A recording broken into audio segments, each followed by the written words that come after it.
Hello and welcome everybody to this thing that we do sometimes, Sal and I. The topic that we're going to talk about today is that Sal is going to be turning the tables on me. This is all consensual. This is all talked about in advance. And actually, Sal, how about you describe what it is that you have in store for us today? Well, we had a little bit more of a confrontational meeting the last time, and I said, well, why don't we try to do something constructive where we could both agree and maybe move the discussion forward. Now, Brandon, correct me if I'm wrong here. I'm not trying to misrepresent you. My understanding is our last discussions, we were talking about what to teach in a science curriculum.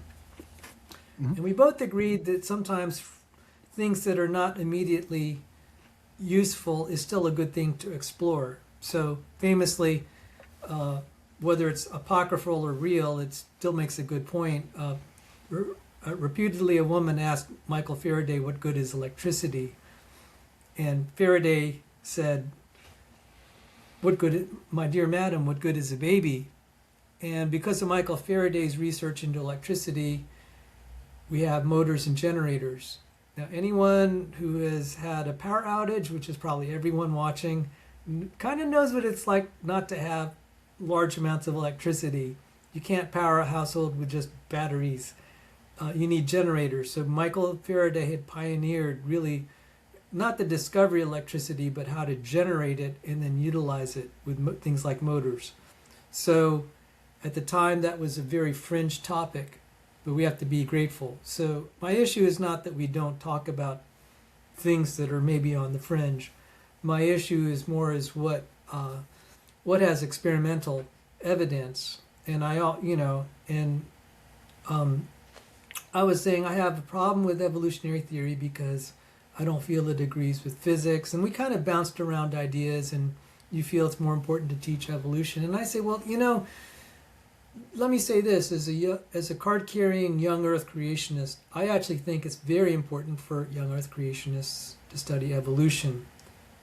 The primary reason is if you go into biological sciences, you're going to have to understand at least what evolutionary terms are and how they're used. You cannot do bioinformatics without understanding evolutionary terms and ideas of things like homology, etc. You may not agree with it, but you have to understand it to be able to navigate it. And so I said, okay, how would I teach young Earth creationists fairly about evolution? And there's been some, people who aren't scientists who are young Earth creationists, they just dismiss all that, just start with the Word of God and just like, look, they're not going to make it through medical school. They're not going to make it in biological sciences. You're not going to make very good young Earth creationists who'll be able to defend creationism.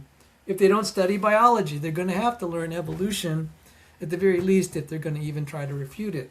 So I said, well, okay, what would be a middle ground where Brandon might think I'm teaching this fairly and not in a tremendously biased way? Obviously, some of what I select you can argue is biased, but I said, look, the fairest I can give is why don't we compare what textbook understanding is, that is high school and even some college level textbook understanding, compare that to what prominent top tier evolutionary biologists are saying in their latest peer reviewed articles.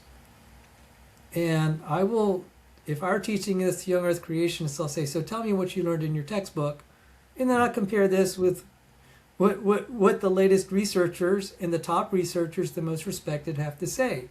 Do you think this squares with what you're learning in your textbooks? And I'm going to just leave it at that.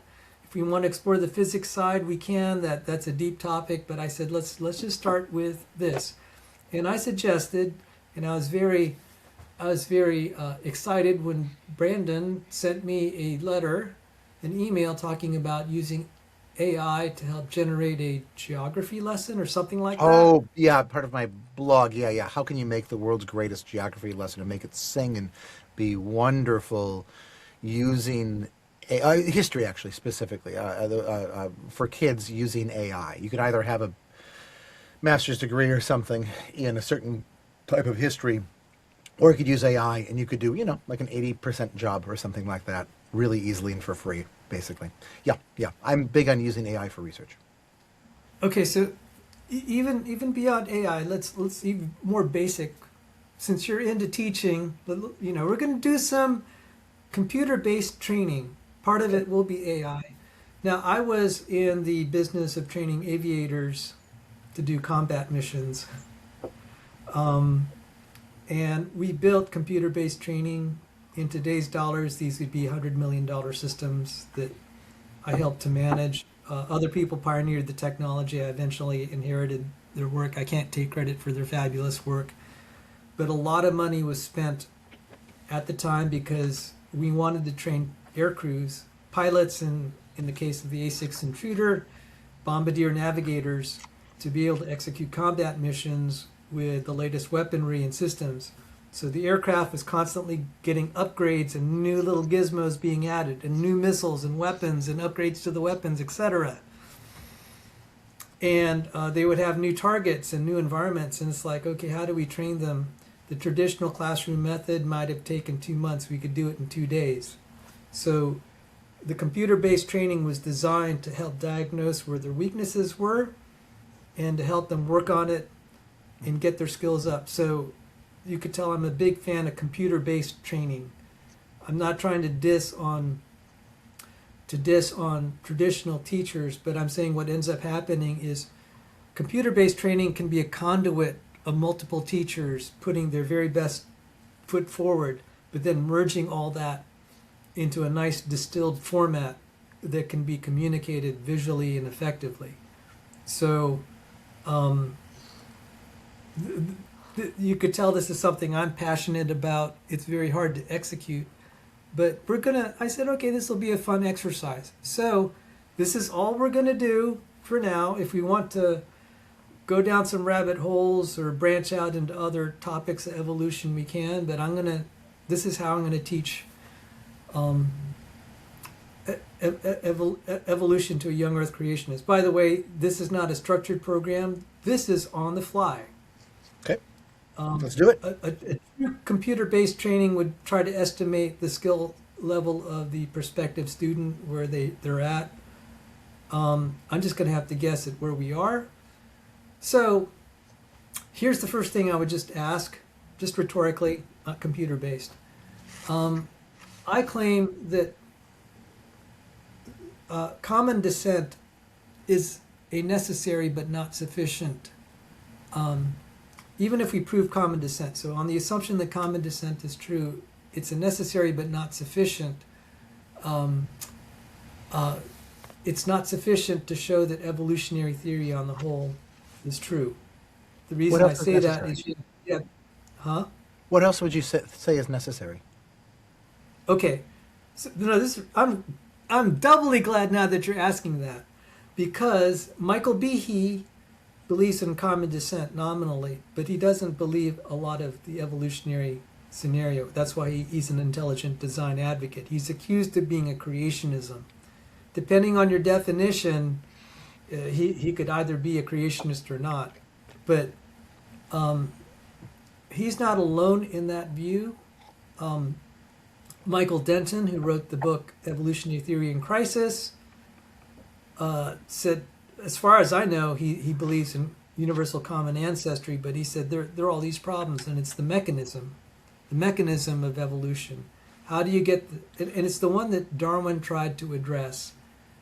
Even though the title of it, would you call him a theistic evolutionist? Because that's the Michael category. Denton, no, he's an agnostic. He's an agnostic. Michael Behe could be classified as a theistic evolutionist, but most theistic evolutionists would not call him one because he believes in intelligent design, that there had to be some intelligence that was involved. Now he's ambiguous about that. He said, look, my thing is randomness versus intelligent design. Okay. Would you call him an evolutionist? No. I would, based on what you said and based on what I'm maybe assuming. Perhaps I'm just totally wrong about this. Well, if you look at how... Okay, so let's look at evolutionists. They really, a lot of them, by and large, hate Michael Behe. Yeah, because he's an intelligent design. I mean, and just like, okay, if he's one of your guys, why do you hate on him so much, and why do you call him a creationist?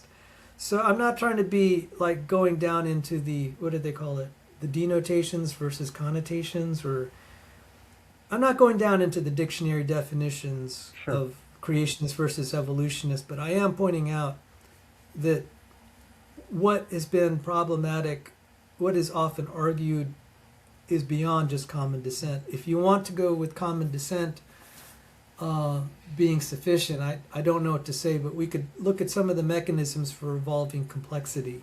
So in my field, we see like new organs and then new proteins. Can I zoom out for a second?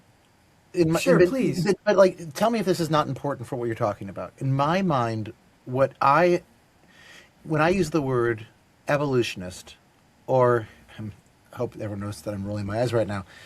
If I am talking to my fellow evolutionists, I might say someone who is in favor of evolution or something like that, because people on my side sometimes hate the word evolutionist, which I feel like, pick a word, people, pick a word. Okay, so I'm just going to say, you and I can use the word evolutionist. When I say evolutionist, what I mean is somebody who adheres to the idea that life evolved. Now, maybe it is from common descent of one exact critter. Maybe you could have a couple different critters that are unrelated to each other but evolved through abiogenesis, a few billion years ago. But so actually common descent is actually not totally necessary for my definition of this. But that's kind of a wonky, who cares detail. But also implied in that is that the world is, billions of years old, or at least that life is hundreds of millions of years old, if not billions of years old, and that, we and monkeys and macaws are all sort of related to each other. That that birds are a type of dinosaur, the type of reptile, that we are types of fish, that sort of thing. If Denton is on that side, that's my understanding from hearing you and from, I haven't read Denton, but I've read around Denton, about Denton, is that okay? Then he would be an evolutionist. He might be a heretic of the modern evolutionary synthesis. He might not go on to that, but that's fine. Like neither did I'm sorry, Thomas Huxley, right? Like privately confided that he did not think that Darwin's theory of natural selection was the only game in town. He was partly a Lamarckian or whatever. So there's different fights inside of evolution, Okay. but yeah. All right. So why I'm going down that, I Sure. don't want to go down too deep. Sure. I'm just saying, look, okay, you're helping me articulate this. I'm going to just say, look, let's just start with, just for the sake of argument, okay? If you're a young earth creationist and I'm teaching my young earth crowd, I said, let's just assume common descent is true, billions of years.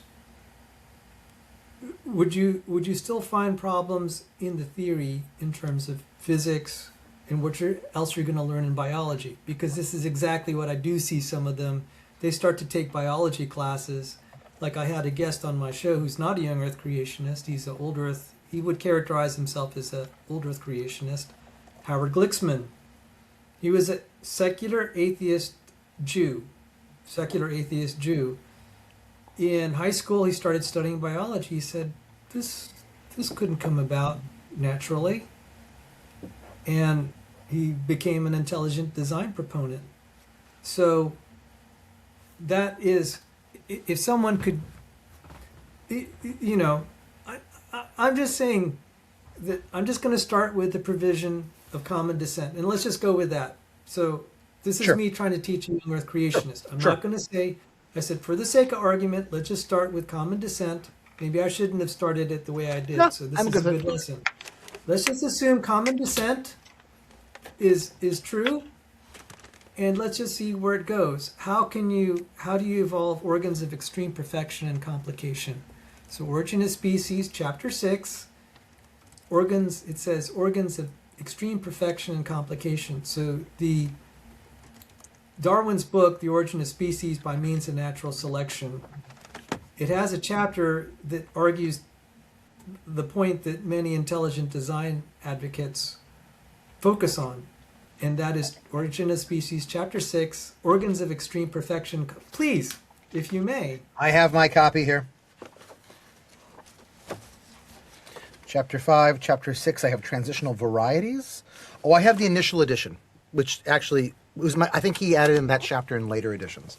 After St. George Vincent Mivart, is that, am I remembering his name? All right, so all right. Maybe let me see if I got the VI is 6. Why don't I just show my what Yeah, since yeah, we're yeah, yeah. talking about Go for it. AI? Why don't I just show what my AI search gave? So this is what I would. Okay, would it be fair to teach this to young Earth creationists? I hope you'll say yes. Let's take a look. So if I were teaching young Earth creationists, I'll say, look, this is the key chapter. He says difficulties of the theory, organs of extreme perfection and complication. Yeah. To suppose that the eye, with all its inimitable contrivances for adjusting the focus to different distances, for admitting different amounts of light, and for the correction of spherical and chromatic aberration, could have been formed by natural selection seems, I freely confess, absurd in the highest degree. And we could go on and on, but I'd like to move on if that's okay. I'm just saying that he was specifically focusing, when he was listing difficulties of the theory of natural selection, not common descent, but natural selection, one of the difficulties is organs of extreme perfection and complication, and he was trying to address how that could be. So, now, natural selection has been argued. One of the reasons that natural origins was rejected was the design in biology. So Richard Dawkins had said prior to Darwin it was difficult to be an atheist because of the impression of design. So again, Paley's watch, we see all these creatures, despite all the despair and problems and disease and horrific things of death, we still saw design in nature. And he said Darwin, he felt, argued successfully that this could arise naturally. So even if we have common descent, it's the fact that these organs arise to extreme perfection and complication. And he's arguing two things. One, he's saying that it's kind of not a very steep, not too steep a gradient. It's like climbing stairs versus a cliff. That's a necessary but not sufficient condition. He's arguing that natural selection is the impetus that can drive you up that cliff of difficulty. If you don't like my summary, you can actually just go there and read it. But so let's go talk about what the theory of natural selection is. One way that it was described was by Herbert Spencer. Can I pause for a second? But I think I think you're going to get back to this. But so you just quoted Darwin from the beginning of chapter 6 on that. Are we going to get to the part where he says, where he sort of answers that rhetorical question? I'm thinking of the part that's on page 189, the famous part about the eye. I doubt it. I doubt it. Can I read that? Oh, can I read the sentence out loud then? But in case it becomes useful later. Contentious, sure. Yeah. So he says, if it could be demonstrated that any complex organ existed, which could not possibly have been formed by numerous successive slight modifications, my theory would absolutely break down. I've heard numerous young Earth creationists quote just that one sentence, but the very next sentence is, but I can find out no such case.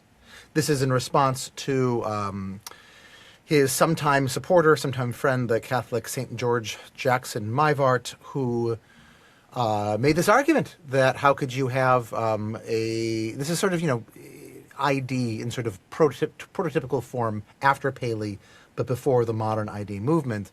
How could you have these seemingly perfect organs? Okay, so I just wanted to say that to make sure that we noted that Darwin did not stop by saying what you might have ended with, but because I was kind of distracted in thinking about that line and trying to find that line, maybe I'm misstating you. Maybe you didn't just quote the part of the Darwin. It's mostly because we don't have time to do this like a day-long lecture. Okay. So, but I wanted you to have the freedom to just express if you felt I skipped something. So what was the part of Darwin then that you quoted? To suppose, okay, or I really just wanted organs of extreme perfection and complication. And he was just saying difficulties of the theory. Yeah. And he has said he felt this is a difficulty, but then he dismissed it as a difficulty, and other people are not dismissing it as a difficulty, including Michael Behe, who's and also other people to this day. So this is kind of the central point of how I would teach creation, evolution to a young Earth creationist. I want you to see Darwin in his own words. They can read the whole chapter if they want. Yeah. But my point is, let's talk about his mechanism for creating organs of extreme perfection and complication. And he calls that natural selection. Would you be willing to share that quote again of Darwin? I just want to make sure, because it seems like this is the thing that you're asking me, is whether you're doing this fairly. I just want to make sure that I can give a thumbs up. Well, let's just make it as fair as possible. Let's not leave any room for doubt that I'm, that you would feel. Let's make this. The standard is: would you feel comfortable that I represented him fairly to the young Earth creationists? The only time I would start to, not go into the weeds is because the clock is running on us. We've already used 20 minutes. Okay. And so, what's the part that you? Yeah. Okay, chapter 6, difficulties of the theory. That's the theory of natural selection. Organs of extreme perfection and complication. To suppose that the eye, with all its inimitable contrivances for adjusting the focus to different distances, for admitting different amounts of light, and for the correction of spherical and chromatic aberration, could have been formed by natural selection. Natural selection seems, I freely confess, absurd in the highest degree. Yeah. And that's and then however he'd like to summarize the rest, where he just says, look, he tries to deal with all that and say it's not that much of a problem. You can creationists are more than welcome to read the whole chapter if they want to go there. It's freely available. Okay. Yeah. I'm just so I would say that in the interest of time. So I'd say that if the question is whether it's good to use that in teaching, whenever, and I bring any kind of quote into teaching, which I do all the time, I want to make sure that that quote isn't likely to be misunderstood. And so if it's taught in a context where it's clear what Darwin is actually saying there, then yeah, it's great. If it's used in a context where some significant fraction of people is going to think that he's saying the opposite of what he's saying, then I'd say, okay, just make sure that you include the rest of the quote or the rest of sort of what he means by that. Contextualize that. Okay, so in a classroom setting, would you be okay with me just reading the whole thing? No, because Darwin is writing to people who have a longer attention span than anybody alive currently has. He writes well. It's hard to read his work. I think he's a lousy writer, but that's beside the point. Let me just read some other things. Have we any right to assume that the Creator works by intellectual powers like those of man? If we must, he'll go into these. He talks about creationism in his book.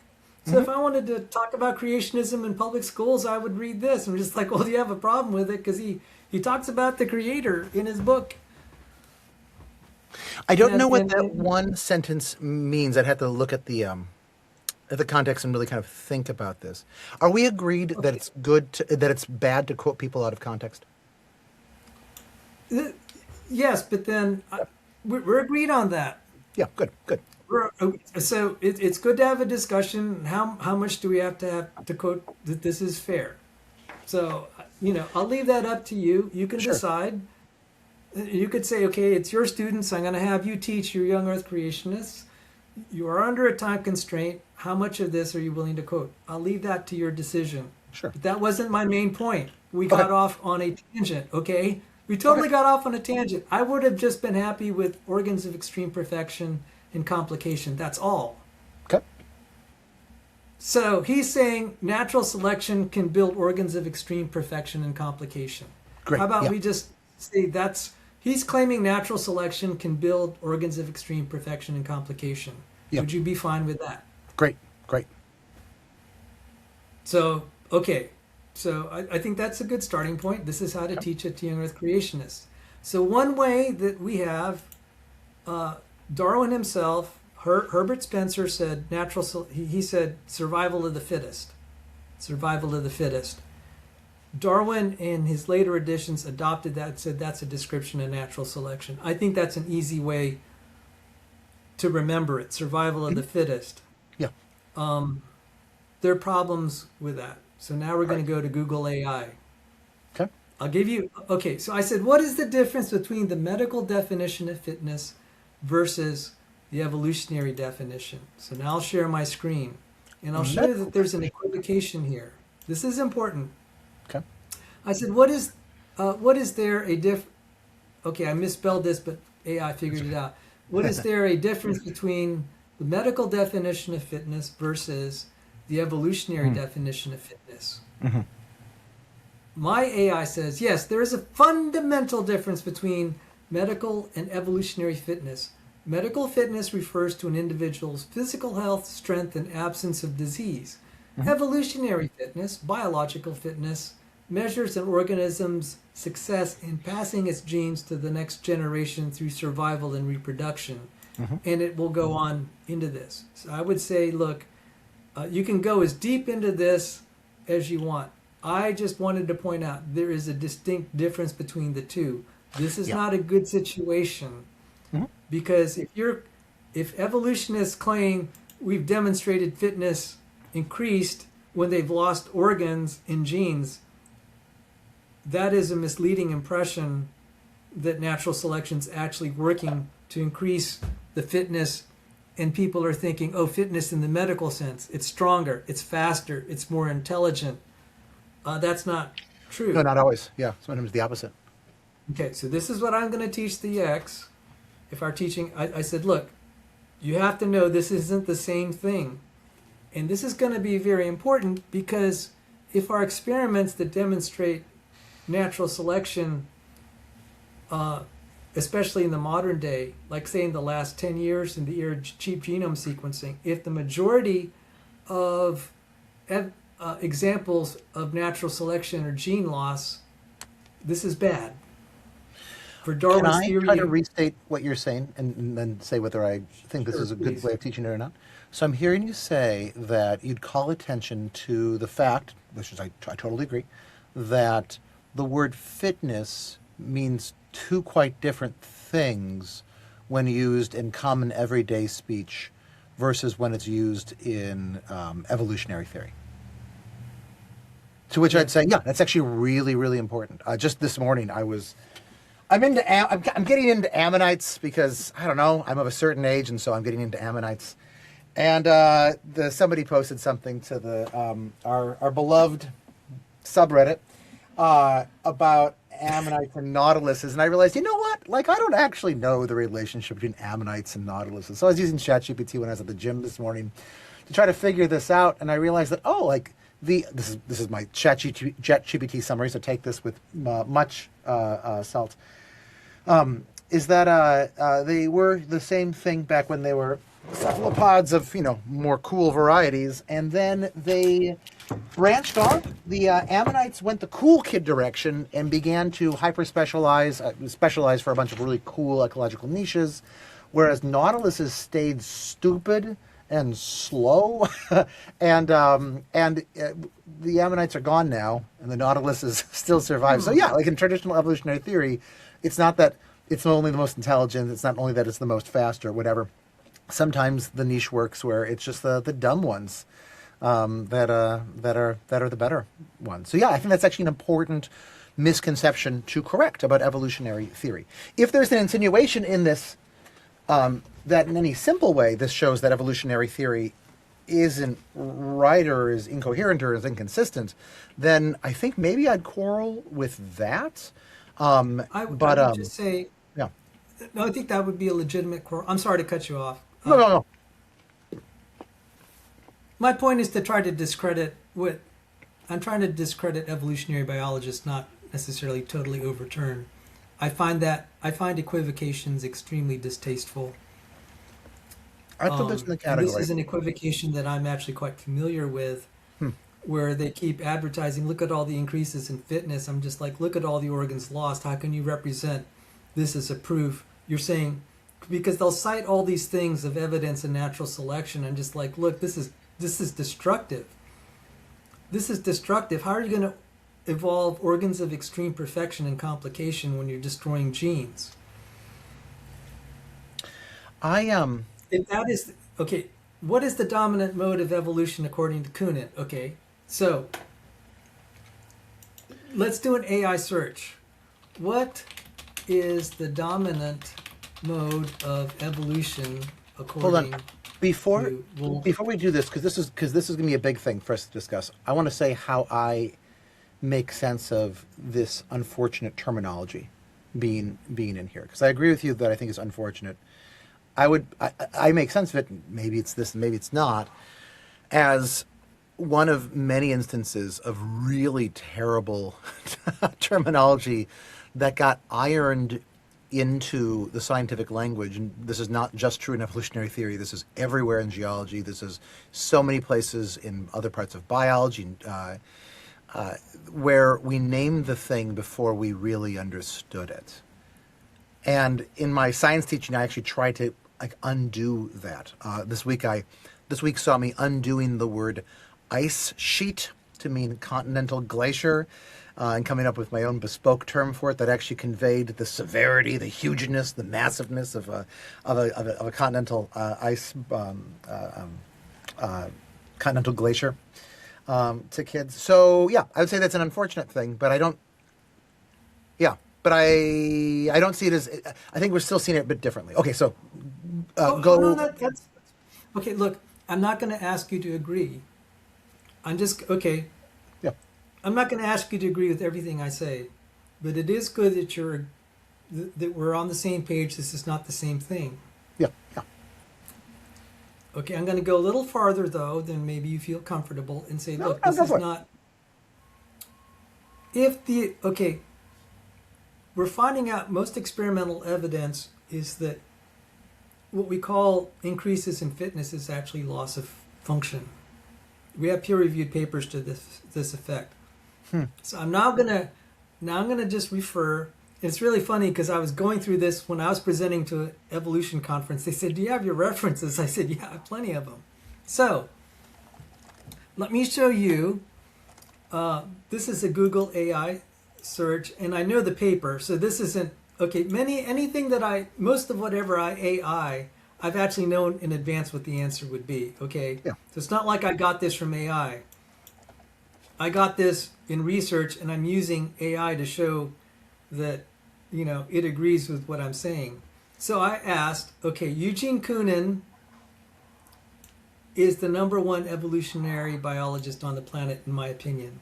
By all the metrics, is like the H index, he's the most cited.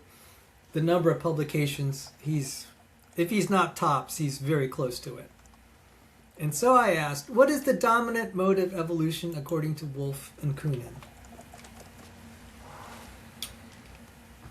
According to Yuri I. Wolf and Eugene V. Koonin, the dominant mode of evolution is genome reduction or reductive evolution, particularly in prokaryotes and early eukaryotes.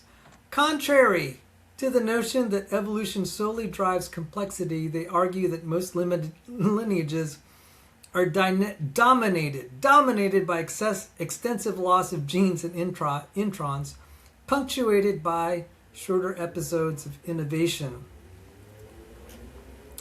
Genome reduction is considered the primary long-term trend involving either neutral ratchet or genetic material loss or adaptive genome streamlining. While complexification occurs, it is often a non-adaptive consequence of weak purifying selection. Oh my goodness, it's going to get technical. But where I was going with this, you'll find it in other quotes by other evolutionists. Okay, so the whole idea is that there was this natural progress of evolution, kind of a smooth, gradualistic. And they're arguing, no, we have long periods where losing lots of genes and complexity, and then poof. He never explains where the poof comes from, by the way, but he's saying if we do our reconstructions, we have all this punctuated stuff, and you'll hear the word punctuated he refers to punctuated equilibrium. Yeah. And I'm sorry, we're like, okay, we have only half an hour to explore this. But you could see how I could take this as a day-long lecture to young Earth creationists and say, look, we're going to go into all the terms here. We're going to go into peer-reviewed papers. I want you then to compare what you're learning in my day-long class with what you're learning in the classroom. Yeah. Because this is very problematic for me, because I'll tell them, look, here is where your starting point is. It's not your finishing point. But I want you to be aware at least of what the top evolutionary biologists have said. If you don't change your mind, that's still okay. I would at least be glad you're aware of this. That's all. So Can I respond please. to this? I'm going to email you something right now just so you can look at this with me, so I'm not controlling this. I suppose I shouldn't ask you on a recording what email address you'd like me to send to you. So let me instead just do a response to the most recent email that you sent me. I feel Okay. so dumb. And But I mean, here, let me just ask you. I mean, yeah. is this fair for me to let them see what a top evolutionary biologist has to say about complexity? Because this is actually at variance with what Richard Dawkins and other evolutionary biologists have been saying. And I think that's important that they see that, even contrary to Darwin. I think that there's two ways that I can say, in order for me to say yes, that two requirements need to be met. One, are we accurately stating the views of those two scholars, which I want to talk about? And two, are we just cherry picking one particular, perhaps leading voice in evolutionary theory, or are we trying to present? Are we presenting that as the only or the primary one that we should agree with, or are we trying to present that in the context of the larger scholarly community? As long as we are doing both of those, then yeah, I think it's great. I think it's fantastic. I think it's actually essential educationally to, when you're talking about ideas, to present like the actual discourse as it exists, warts and all. Well, let me Complications. put it to you this way. I'm acquainting you with this literature.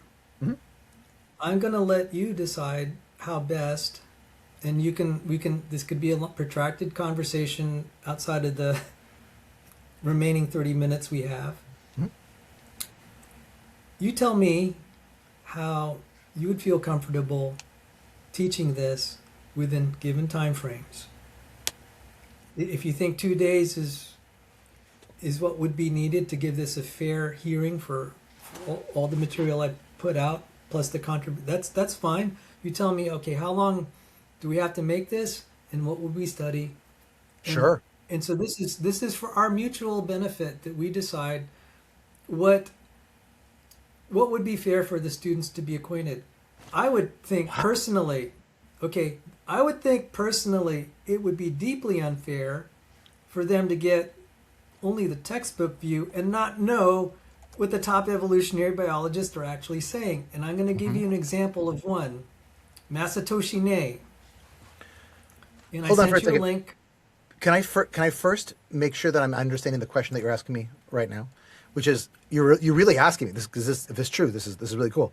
Are you actually asking me, like, how would I put together a lesson to teach people about evolution, sort of the first profound time in their life? Okay. No, not for the first time. You're going to Okay. teach young Earth creationists who are biology students, Okay. because that's Okay. who I teach. I teach young Earth creationists. I had an intern this summer.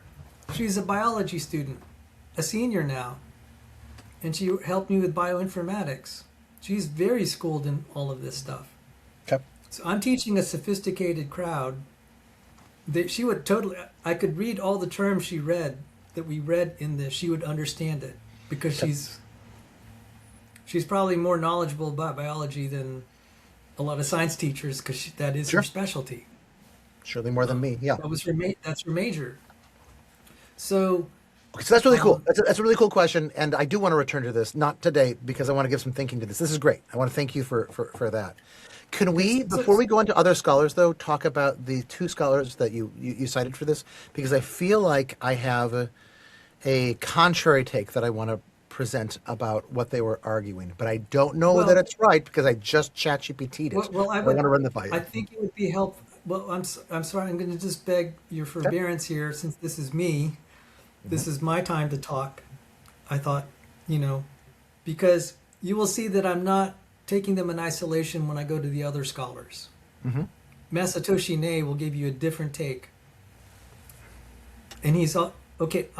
When I studied graduate level bioinformatics, I had to use Masatoshi Nei's software to do my phylogenetic trees. That's how respected he is. He's in the National Academy of Sciences. He's referenced by many evolutionary biologists, and just going to show you what he said, Okay. and then Lynch, and then we'll be done, and then Sure. I'm gonna give you the floor after that. That's only fair. Okay. Go But for it's it. not fair to me to have my presentation chopped to pieces. Okay. Sure. I thought that you wanted my feedback on this. Can we do it in this? I do want your Absolutely. feedback after, Absolutely. but not in between when I'm halfway through Sure. my I'm sorry. I presentation. misunderstood that. I misunderstood that. Okay. Go for it.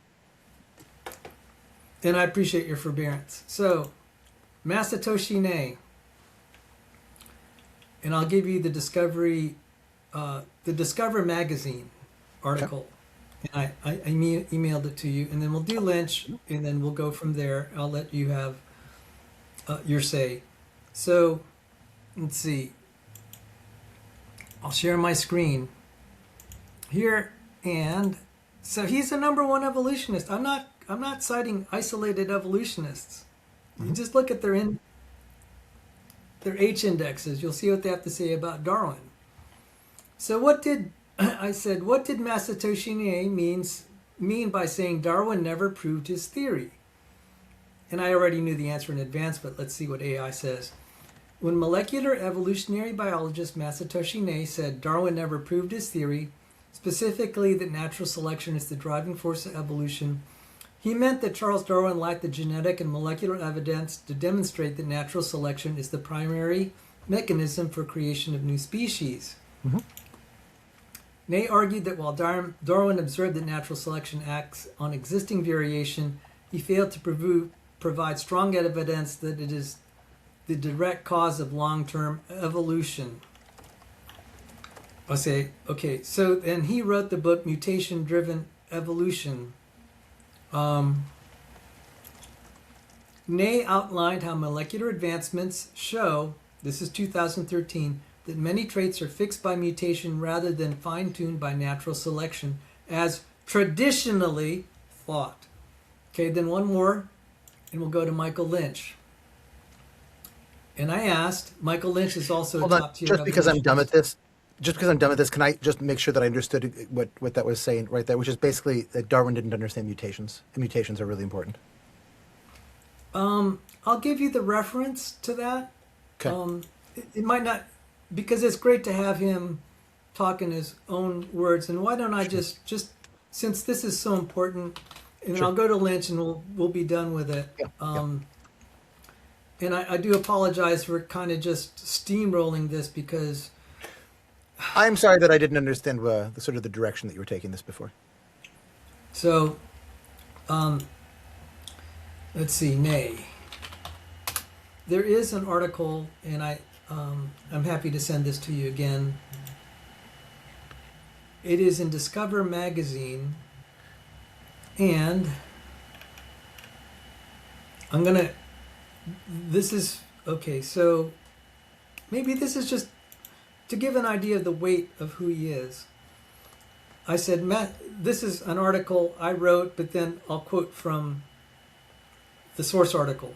So I said, Masatoshi Nei is an evolutionary biologist who is promoted to America's most prestigious scientific association, namely the National Academy of Sciences. He was awarded one of Japan's highest honors, the Kyoto Prize in Basic Sciences. He taught in an Ivy League school, University of Pennsylvania. His MEGA, Molecular Evolutionary Genetics Analysis software, was one I used in biology grad school. Many population geneticists subscribe to the neutral theory of molecular evolution founded by Moto Kimura. There's stuff called like non-Darwinian evolution in the neutral theory. I'll skip over that, but I'll quote Ney. So Here's the link, Discover Magazine, and this is what it says. Mutation, not natural selection, drives evolution. Molecular evolutionary biologist Masatoshi Nei says Darwin never proved natural selection is the driving force of evolution, because it isn't. March 15, 2014. In a cavernous concert hall before an eager audience of thousands, Masatoshi Nei is experiencing a technical glitch. The biologist has just received Japan's prestigious Kyoto Prize in Basic Sciences, honoring his groundbreaking exploration of evolution on a molecular level. The eyes and ears of international media, diplomats, and dignitaries, including Japan's Princess Takamado, are trained on the soft-spoken 82-year-old as he delivers his acceptance speech. So there's Ney. And Discover Magazine says, but it's his natural selection busting theory, which Ney developed in the 80s and expanded on in 2013 book, Mutation-Driven Evolution, that the researcher wants to see embraced, cited, and taught in schools. Darwin said evolution occurs by natural selection in the presence of continuous variation, but he never proved the occurrence of natural selection in nature. He argued that, but he didn't present strong evidence.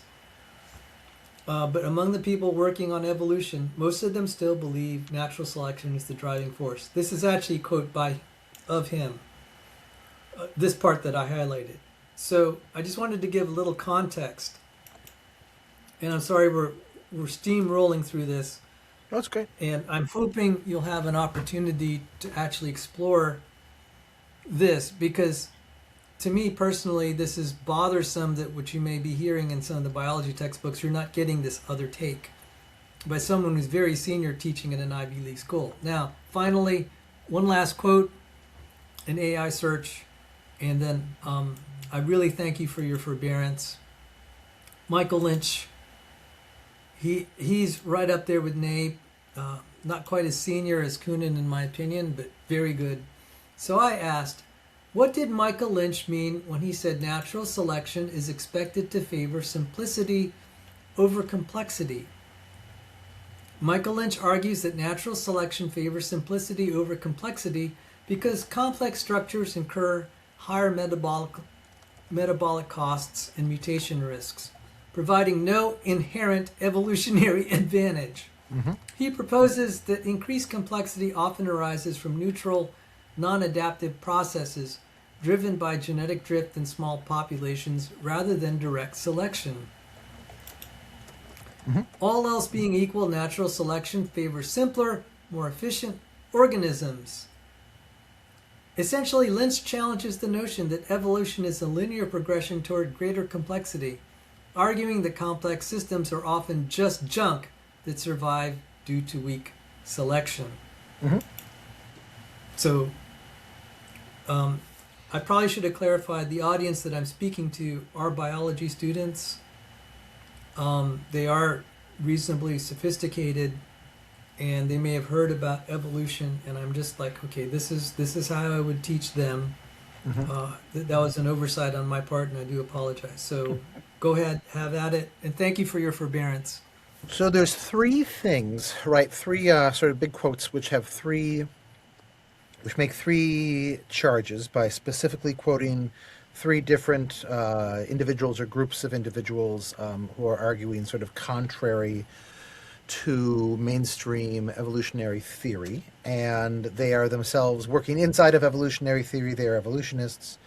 And so you're saying, should these three things be taught in a course to young Earth creationist, advanced young Earth creationist biology students? Is that kind of the thick of it? I think they should. Yes. Yeah. Okay. But this is the question that we want to talk about, right? So specifically, yes. Remember, this is a sophisticated crowd I'm talking to. This is not me trying to preach to a choir of people that can just be bamboozled. Yeah, this is not you going to a church and giving their first talk on young Earth creationism or something like that. Yeah. So, and specifically, these are Coonan and Wolf for the first one. This is Masatoshi Nei. Forgive my terrible pronunciation of everything, about Darwin never proving his theory of natural selection. And then this is, take a look at my notes here, and this is Michael Lynch and Simplicity Over Complexity. I'm just to make sure that this is like kind of gotten it. These are three of my favorite. It doesn't mean that they're in isolation. Sure, sure. I don't want to give the impression that, okay, in the Okay. upper echelons, many of them have many sympathizers. They wouldn't have risen to the top if they didn't. They wouldn't. They wouldn't have risen to the top to be at the top universities, to be in the National Academy of Sciences, to be cited by their peers, if there wasn't some sentiment to what they're saying. They would have been driven out. This is what I'm trying to say. They are not. I don't. They're not outliers, is what I'm trying to say. In the upper echelons, they may sound like outliers relative to a textbook, which I would agree with, but not to the upper echelons of evolutionary biologists. Yeah, I think I more or less agree with that. So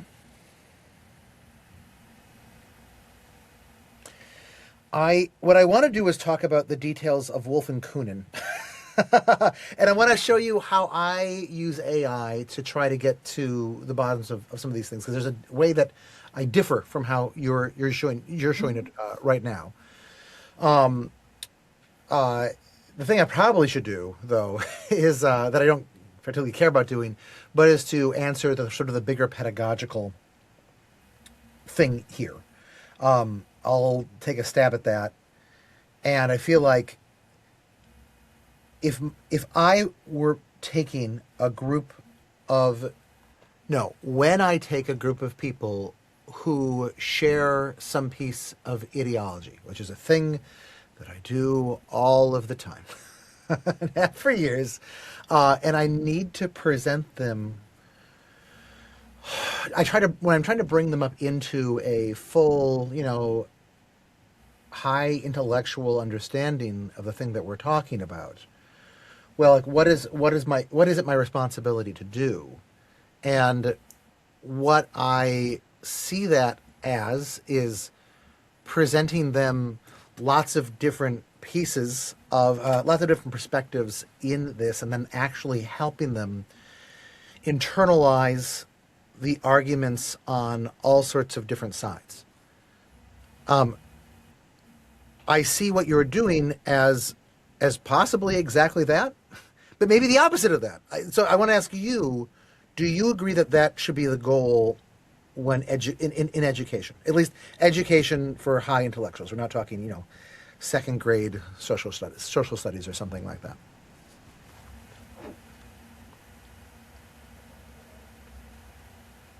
Can you? Yeah, sorry. I think I'm inclined to say yes. If you could just repeat it. Absolutely.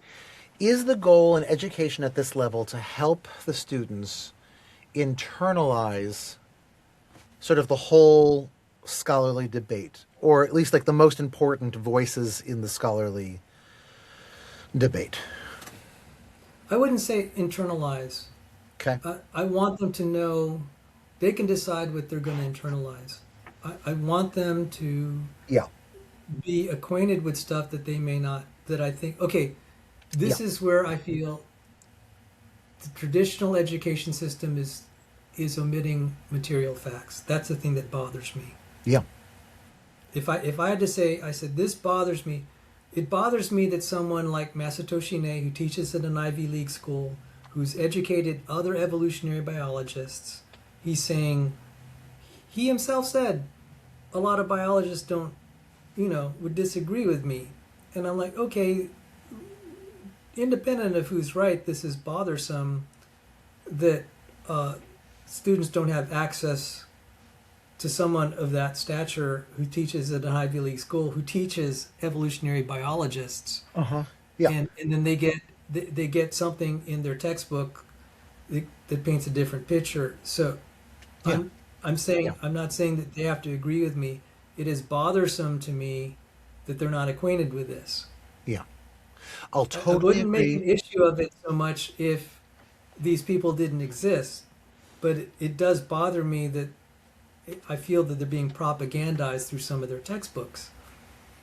I've definitely seen that happen in lots of fields before, so it's not hard for me to imagine that happens in Yeah, okay, biology as well. I'm not denying. I would like them to adopt my viewpoint. That's true.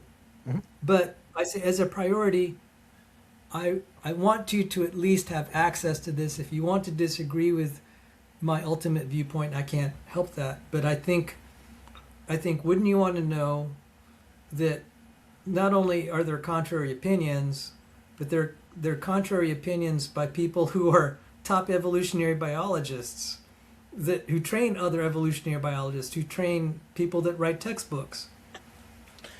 I want to say that when I said the word internalize, I think I meant something close to or perhaps even identical with what you said about that. There was a too loose word for me. Here's a potential disagreement that I would have.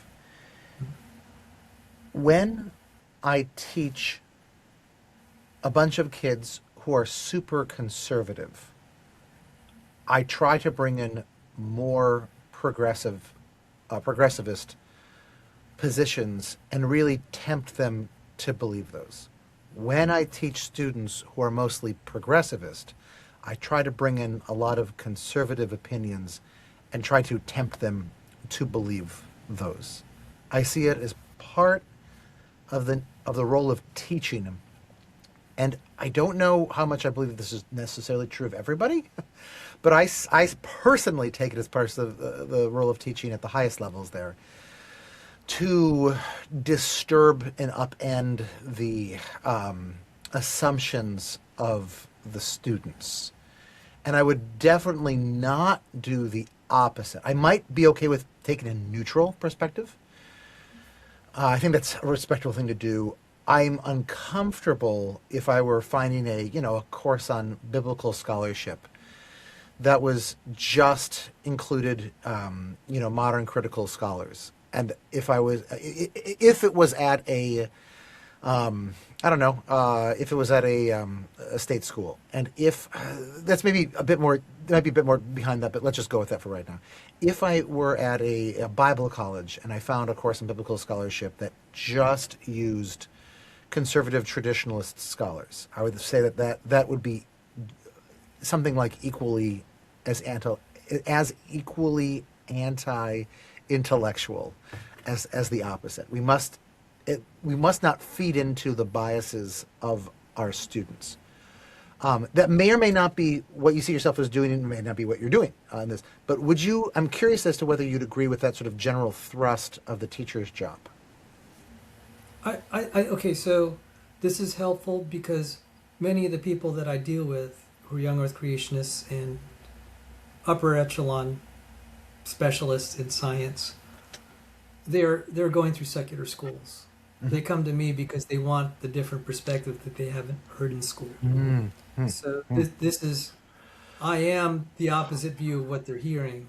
Okay. And so it is my goal to deliver what they are actually seeking. They're wanting to find out if there's a contrary opinion. And I said the fairest contrary opinion I can give would be to reference the upper echelon of evolutionary biologists themselves with this topic. Now, that being said, I don't know that I would fit well in a Christian college because you wouldn't. Because exactly what you said. In fact, I've been unwelcomed in church because it's like I'm going to teach stuff that's outside of the Bible, and they're like, "So you want to teach what non-Christians teach?" I said, "Yeah," and I'm uninvited. I'm like, "Well, look, how do you think they're going to deal with opposing viewpoints when they don't even know what they are?" Yeah. So, I think it's important for them to hear the opposing viewpoints. So it probably was misleading, and not intentionally, by the way. When I talked about the young earth creationists and teaching it to them, I should have been more specific in saying these are already science students in secular curriculums who are usually advanced. They're biology students, or they have chemistry and physics and are acquainted with some of this stuff, because that's usually the crowd. If you'd seen it in that, you might have been looking at this as like, maybe the kind of students that you teach. And that, I'm glad we could clarify that, because it really, the demographic totally changes, the way you would approach. And maybe you were seeing it through a lens I didn't clarify. And I'm so that's I'm on me thinking for not I'm thinking of that a clear. book called Reading Lolita in Tehran, which I've never actually read. Okay, so I'm going to I'm going to embarrass myself there. But I understand this to be sort of a stealth, that there exists in the world something that could be called stealth programs, where they live in a larger intellectual milieu that is one sided, and that these sort of stealth programs exist where the students and the teacher actually agree and are against the larger oppressive big brotherish sort of system. And in fact, that I would say can be a very ethical sort of situation. So if I choose to see what you are doing in that context, that is an easy way for me to make sense of what you are doing. So I'm just going to go right now with the idea that that's what you're doing, and then great, I have no problem in that at all. Then the ethics become whether someone a situation like that is doing is being honest and fair about the materials that one is saying. One can still imagine that being done wrong. Uh, I can come with another example for that, but I don't think I need to. I think it's obvious that we still need to Well, be honest and fair about what we're teaching and getting that right. So good. I think I'm thumbs up right now.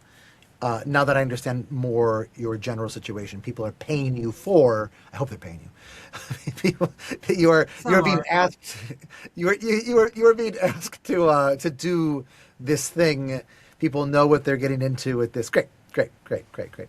I still think questions like, are they coming away with the idea that Darwin actually was, admitting in that chapter 6 of On the Origin, that he was wrong, which is something I've heard in a number of times from young Earth creationists, which is just absolutely not at all the case. And I feel like that is actually like a bad faith argument, right?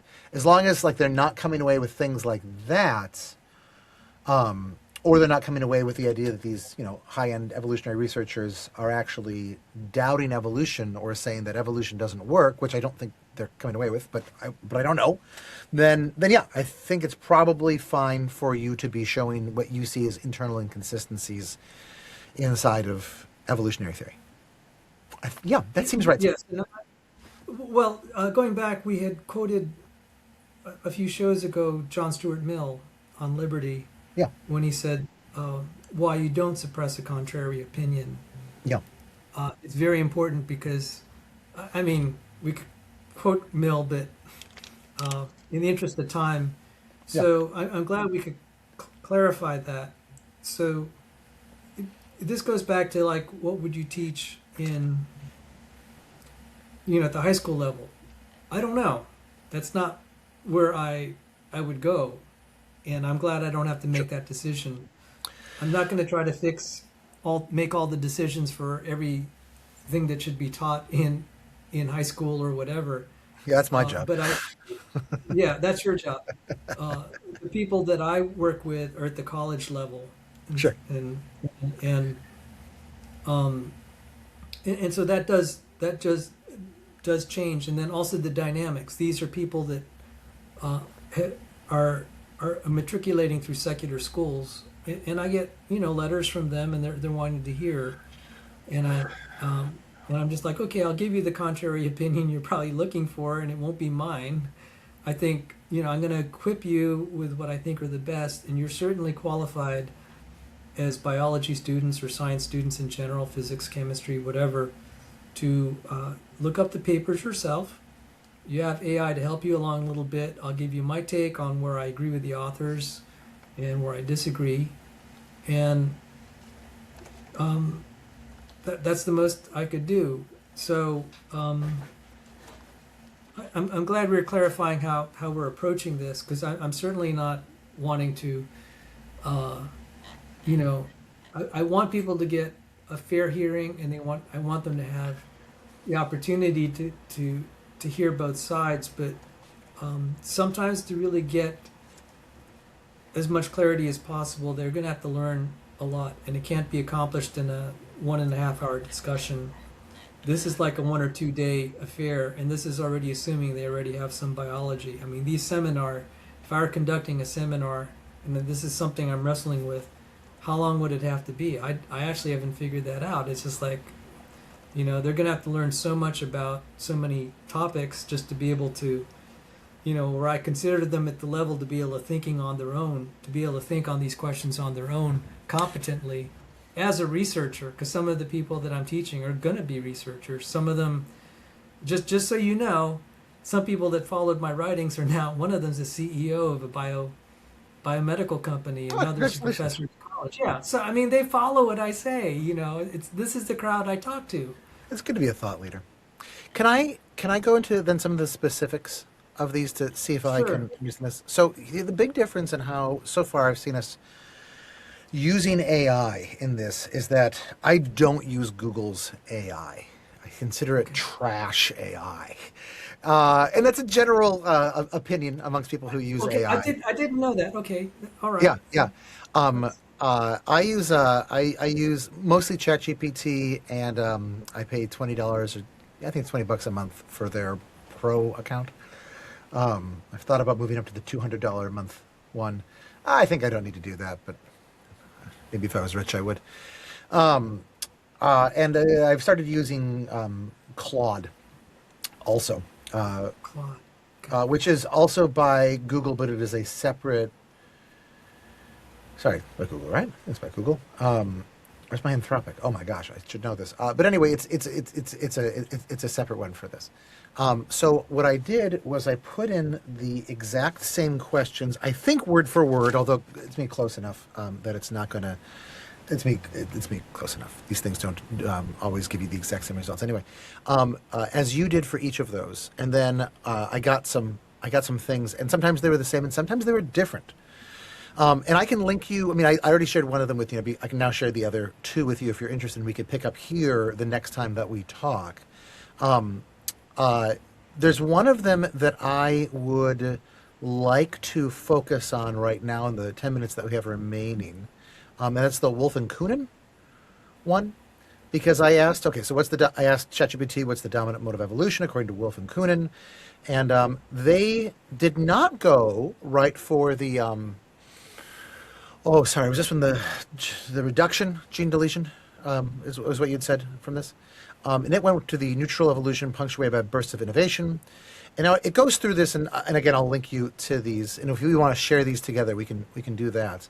But I'm going to cut to the bottom of this. Neutral evolution. There we go. Neutral evolution is what it's saying here. Horizontal gene transfer is central. Constructive neutral evolution. I don't understand Oh, what that means. Brandon, I'm Yes. sorry. Can I interrupt you? I can't see your whole screen. I'm only seeing the right half. I'm sorry. I don't know that there's a way. Just one second. I think I might be able to fix this because we're working in Riverside, and Riverside doesn't make this easy. I can't. We're being recorded with the horizontally, but we can't actually see each other's horizontality. What if I go like? Oops. Okay, I can see a little bit more. Thank you. Of course, and then my apologies for this. It's getting bigger, not smaller. Okay, but I can go like this. Okay, I I can't can see go like everything, but it's better. yeah. I can kind of see this right now. This actually might be good enough. This might be good enough. Okay, just go to the top of this. I asked, but then you can't see that. That's fine. That's fine. That was it. It gets. You know what? I can do a little bit better there. Nope, I can't. Huh. It's interesting. Okay, sorry. This is probably the best I can do for right now. Sorry about that. I'm going to cut down to the bottom just because if we could focus on that, I can show all of this. It didn't. Oh, here. It said if you want the key paper, then it suggested this genome reduction is the dominant mode of evolution. And I thought, that's weird because I actually didn't see anything about sorry, not genome. Or, sorry, not gene, but genome. I didn't see anything about genome reduction in its summary here. So I asked it, why didn't you say genome reduction is more important? This is just to cut to the meta for a second. This is where I feel like the power of AI and understanding science really shines, it's not on the first question that you ask, which oftentimes the answers that we'll give, like are basically as good as, an old school Google search would have been. You click on a good link, you find something out. The real power comes from the subsequent questions that you ask, which is yet another reason why the built-in Google AI is not just particularly helpful in my mind. And here's where it got really interesting. Now, this is something that you know much more than I do. It says, short answer, because Wolf and Kunin do not claim that genome reduction is the dominant mode of evolution across life as a whole. They argue something narrower and more conditional. Let's be precise. And what it says here is genome reduction is the dominant mode of evolution in many microbial lineages, especially parasites and symbionts. Symbionts? Which is interesting because that actually kind of makes sense for parasites and symbionts too, which used to have had to be free-floating organisms once they live commensally or whatever, symbiotically with something else, then they are not going to need as many things. They were pushing back against the then common assumption that genome evolution mainly proceeds by steady expansion and innovation. Now, I've literally never heard of these people before this. I've never read them. You have. And so I think it'd be interesting for you to kick around with this, even this very same chat conversation here. You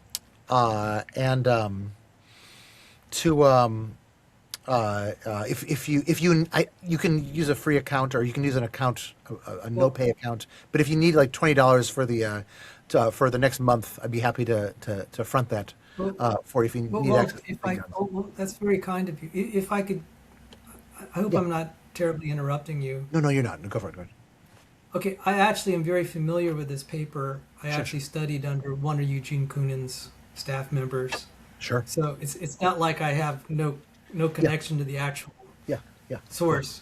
And so I was actually surprised that when you actually read the abstract of the paper, it's so much clearer than the way AI had actually written it. But the reason that I put it there was people have said, you're quote mining what he meant. I'm like, look, I use AI to say, look, I don't think I was doing that. Because if AI is summarizing it in a way that's similar to mine, it's like, I don't think I'm so far off to left field. Yeah. That was the main reason I was using it. But again, if I have a sophisticated audience that understands already some biology, they will know. This is where I'm passionate. I said, if they actually know more biology, I have an easier chance getting through to them. A lot of people who are creationists don't even understand basic cellular biology and biochemistry and inheritance and genes. I'm just like, look, this is so hard to try to argue when they don't even know the basics. It's going to be easier for me if they know it.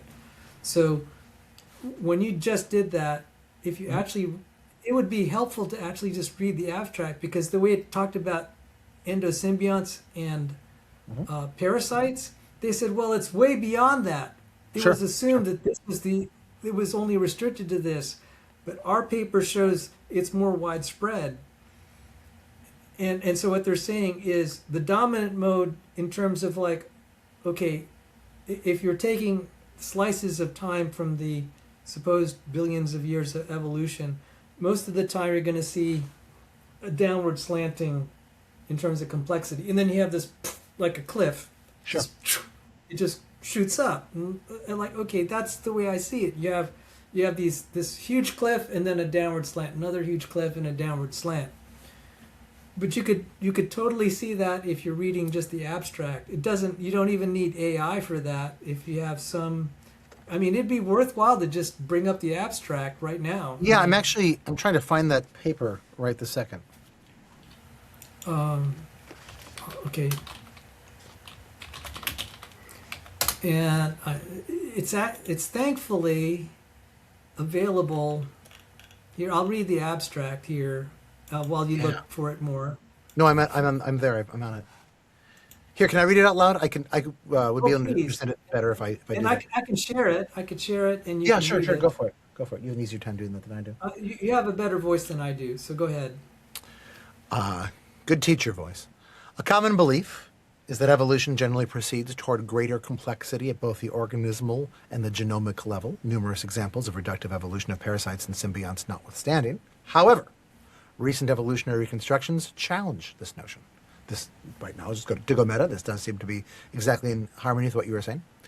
Two notable examples are the reconstruction of the complex archaeal ancestor and the intron-rich ancestor of eukaryotes. So, just to go meta again, still single-celled organisms, but not parasites. In both cases, evolution in most of the lineages was apparently dominated by extensive loss of genes and introns, respectively.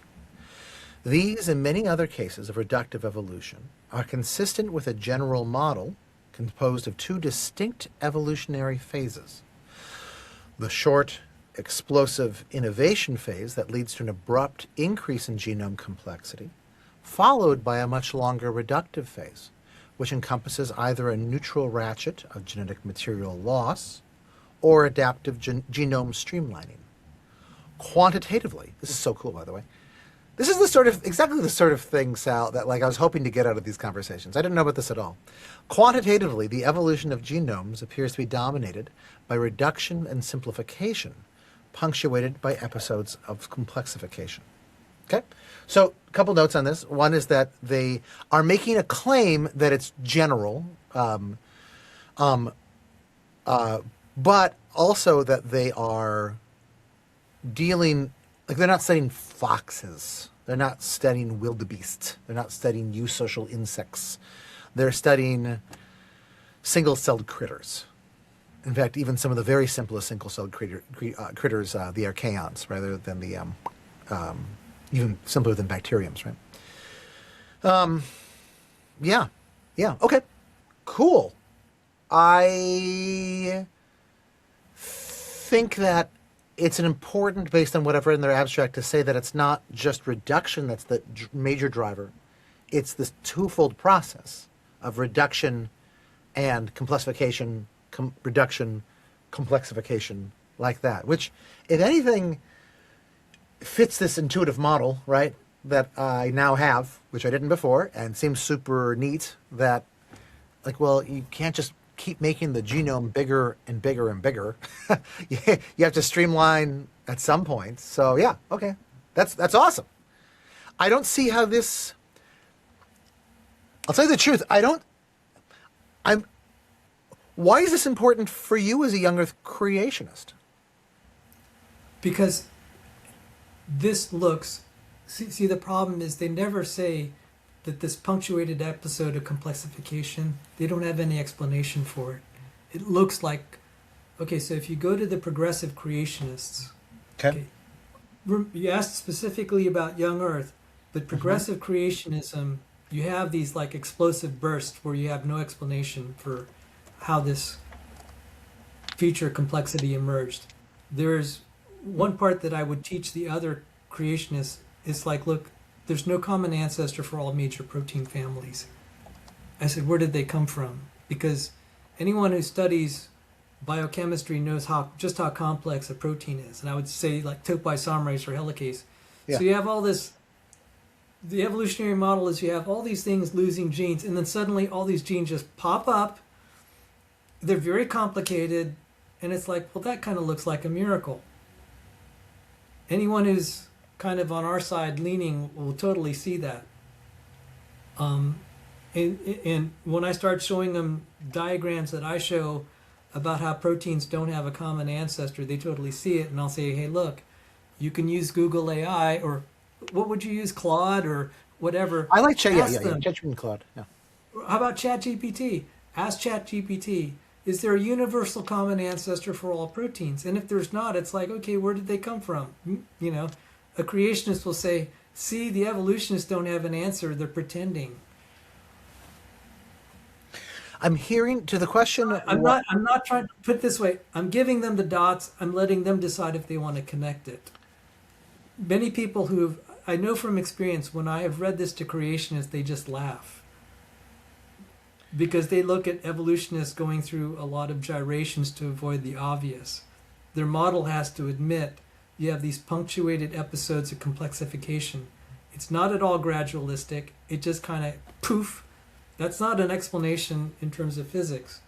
So am I making the conclusions for them? A lot of times I just want them to read this. I know that if they have, they can ask me questions of what I think, but if they have enough biological sophistication, particularly protein biology and cellular biology. Okay, so my intern, and I have this on recording, she studied cellular biology. And I said, what do you think of this? And he said, yeah, it's kind of odd. I said, I don't believe this could evolve. And I said, okay, so I mean, if you ever want to hear, I made this public, you could hear our discussions where I'm saying, look, this is the evidence I'm presenting you from your biology textbooks. I want you to think critically. I'm disturbed by this, actually. I think I don't like this. I've got to go. And so this puts us at an odd spot with this. What should we do? What's the best way that we can continue this conversation, but honor the fact that this is not an easy spot for us to pause at? Well, maybe look. I think maybe we could process this, and then we could think about how we're going to talk about it. I also do have a recording. I deliberately put this out. It's not under her real name, by the way, and her face is covered, respecting her privacy. You could hear the interaction. It might be helpful if I send you that link, and you could hear me talking to her. Now remember, she's not a high schooler. She is now a senior in biology and about to graduate. I talked to her after she finished her junior year. So she is, she has a mind of her own, obviously. And I said, just tell me what you think. I'm giving you my argument. Tell me what you think. Okay. Yeah, let's do that. And then the next time we come back, let's pick up